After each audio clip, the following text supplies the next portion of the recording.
আজি হৈছে 12 ডিসেম্বৰ আমাৰ অসমৰ বাবে বহুতেই বেছি গুৰুত্বপূৰ্ণ দিন কিয়নো আজি দাখিল হ'ব জুবিন গাৰ্গৰ হত্যাৰ চাৰ্জশ্বিট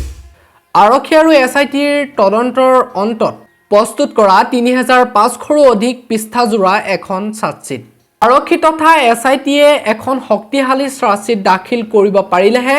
জুবিন গাৰ্গৰ হত্যাকাৰীয়ে উচিত শাস্তি পাব আৰু জুবিন গাৰ্গে ন্যায় পাব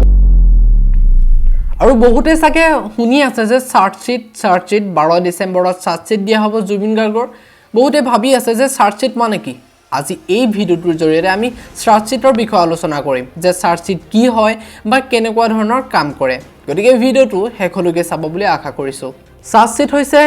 এখন আইনী নথি যেটো পুলিশ বা তদন্তকাৰী সংস্থাই আদালতত দাখিল কৰে কোনো ঘটনাৰ সম্পূৰ্ণ হোৱাৰ পাছত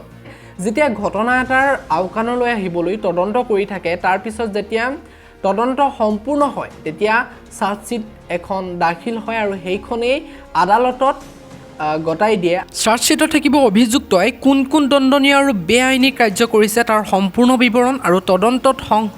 সংগৃহীত প্ৰমাণ সাক্ষী নথিপত্ৰ মেডিকেল ৰিপৰ্ট জব্দৰ সামগ্ৰী পৰা ধৰি গোটেইখিনি থাকিব কৰ পৰা কি প্ৰমাণ পোৱা গৈছে আৰু সেই প্ৰমাণৰ ভিত্তিত কেনেকৈ